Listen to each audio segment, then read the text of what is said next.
बिस्मिल्लाहिर्रहमानिर्रहीम। अस्सलाम वालेकुम। उम्मीद है कि आप सब खैरियत से होंगे।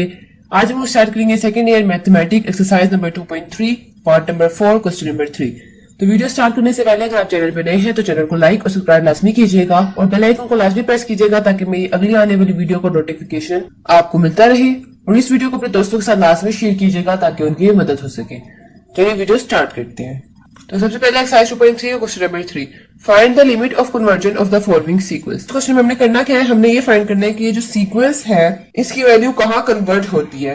तो ये सीक्वेंस इस तरह की n की जगह अगर हम कोई भी वैल्यू पुट करें, जैसे 1 पुट करें तो यहाँ पर 5 n की जगह 1 तो 5 1 1 और नीचे आ जाएगा 1 + 7 तो 8 5/8 इस तरह सीक्वेंस आ जाएगा। फिर इसी तरह n की जगह 2 पुट करें 3 पुट करें तो ये एक पूरा सीक्वेंस बनता जाएगा। तो अगर हम ये कहें कि n को अप्रोच करें इन्फिनिटी तक, यानी इन्फिनिटी पर वैल्यू क्या होगी, तो हमने वो फाइंड करनी है, यानी हमने लिमिट पुट करनी है इन्फिनिटी तक। अगर इन्फिनिटी पुट करने के बाद आंसर आ जाता है या कोई वैल्यू आ जाती है तो सीक्वेंस कन्वर्जेंट है, यानी ये किसी एक पॉइंट की तरफ मूव कर रहे हैं। और अगर कोई आंसर नहीं आता, अनडिफाइन हो जाता है, तो इसका मतलब है ये डाइवर्जेंट है। तो सबसे पहले हम क्या करते हैं कि लिख लेते हैं an is equal to 5n divided by n plus 7। अब हमने क्या करना है कि इस सीक्वेंस हमने लिमिट पुट करनी है इन्फिनिटी तक। तो लिमिट क्या है, n approaches to infinity। अब हम क्या करते हैं कि अगर हम डायरेक्ट इस पे इन्फिनिटी अप्लाई करेंगे तो ये अनडिफाइन हो जाएगा। तो पहले हम इसको सॉल्व करते हैं। 5n divided by n plus इस 7 के साथ हम n को मल्टीप्लाई भी कर लेते हैं और डिवाइड भी कर लेते हैं। ये वापस कट जाएगा तो वापस 7 ही आ जाएगा। तो फिलहाल हम लिख सकते हैं n डिवाइडेड बाय n। ठीक है, अब हमने क्या करना है कि limit n approaches to infinity 5n divided by इस पूरी वैल्यू में से हम लोग n को कॉमन ले लेते हैं। इनको हमने कॉमन ले लिया, पीछे क्या बचेगा 1 + 7, यहां से n बाहर कॉमन चला गया और डिवाइडेड बाय n। अब ये n और ये n आपस में कैंसिल, तो limit n approaches to infinity 5 divided by 1 + 7/n। इसमें हम लोग लिमिट अप्लाई करेंगे तो 5 1 + 7 n की जगह आ जाएगा इन्फिनिटी। तो 5 1 + 7/infinity जो है वो इक्वल होता है 0 के, तो 0 आ जाएगा। तो 5 तो 1 + 0 1 के इक्वल होता है, तो 5 डिवाइडेड बाय 1 इक्वल है 5 की। नेक्स्ट है part B, 4 - 7n divided by 8 + n। 4 - 7n divided by 8 + n। अब इसमें क्या करना है कि हमने लिमिट अप्लाई करनी है। लिमिट क्या है, इन्फिनिटी, यानी n approaches to infinity. Limit n approaches to infinity. अब यहाँ पर क्या करते हैं कि अगर हम डायरेक्ट लिमिट अप्लाई करेंगे तो ये अनडिफाइन होगा। तो पहले इसको सोल्व करते हैं। इस 4 के साथ n को मल्टीप्लाई भी कर लेते हैं और डिवाइड भी कर देते हैं। -7n डिवाइडेड बाय इस 8 के साथ भी n को मल्टीप्लाई करेंगे और डिवाइड करेंगे। मल्टीप्लाई डिवाइड करेंगे तो ये वापस कट के वापस 8 ही आएगा, उसमें कोई फर्क नहीं पड़ेगा। फिर limit n approaches to infinity, यहां में से n को हम बाहर कॉमन ले लेते हैं, तो पीछे बचेगा 4, n बाहर चला गया तो डिवाइड बाय n माइनस, यहाँ पर 7 के साथ भी n था वो भी बाहर कॉमन चला गया तो -7 डिवाइड बाय, यहां से भी हमने n को कॉमन ले लिया, n बाहर कॉमन चला गया तो पीछे रहेगा 8 डिवाइड बाय n प्लस यहाँ पर n था तो उसकी जगह आ जाएगा 1। ये n और n आपस में कैंसिल।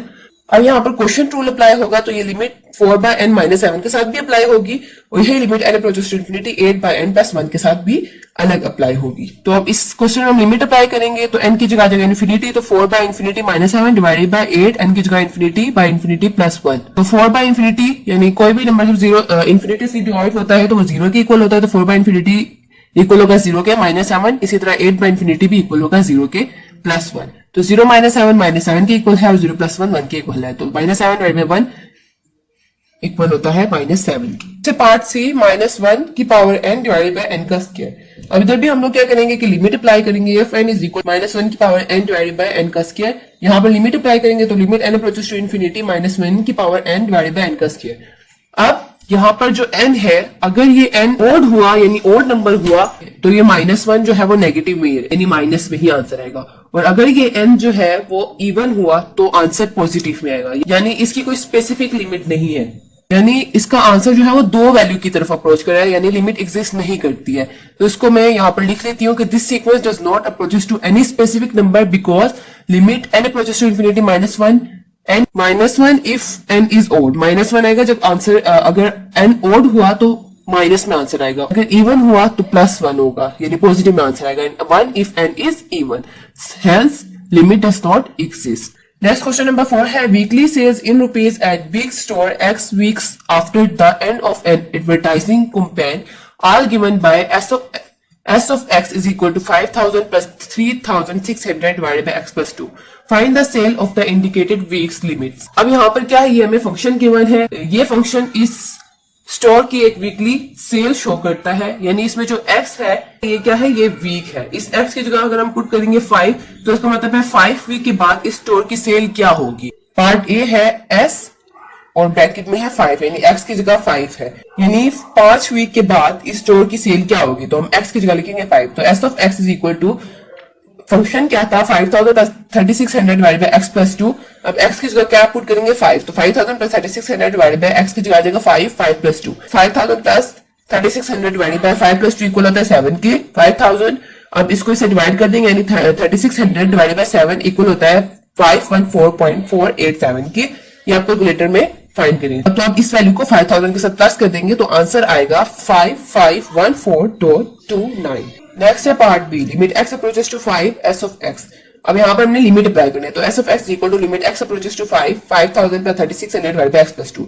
x की जगह हम 5 पर पुट करेंगे क्योंकि लिमिट क्या है, लिमिट है x approaches to 5 5000 plus 3600 divide by x की जगह आ जाएगा 5 प्लस 2 इक्वल होता है 7 के। तो 3600 डिवाइड बाय 7 इक्वल होगा 514.287 के। इसको प्लस करेंगे 5000 के साथ तो आंसर आ जाएगा 5514.29।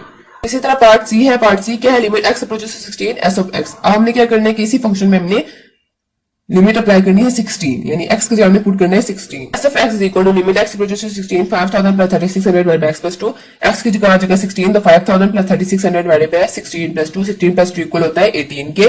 तो 3600 डिवाइड बाय 18 जो है वो इक्वल होता है 200 के। तो 5000 प्लस 200 इक्वल होता है 5200। इसका मतलब ये है कि लिमिट क्या है 16, यानी 16 वीक्स के बाद इस स्टोर का सेल 5200 है। तो यहाँ पर एक्सरसाइज 2.3 की क्वेश्चन नंबर 3 और 4 के तमाम पार्ट्स खत्म होते हैं। उम्मीद है आपको वीडियो अच्छी लगी होगी। अगर आपको वीडियो अच्छी लगी है तो चैनल को लाइक और सब्सक्राइब लाजमी कीजिएगा और बेल आइकन को लाजमी प्रेस कीजिएगा ताकि मेरी अगले आने वाली वीडियो का नोटिफिकेशन आपको मिलता रहे। और इस वीडियो को अपने दोस्तों के साथ लाजमी शेयर कीजिएगा ताकि उनकी मदद हो सके। अगली वीडियो तक के लिए अल्लाह हाफिज।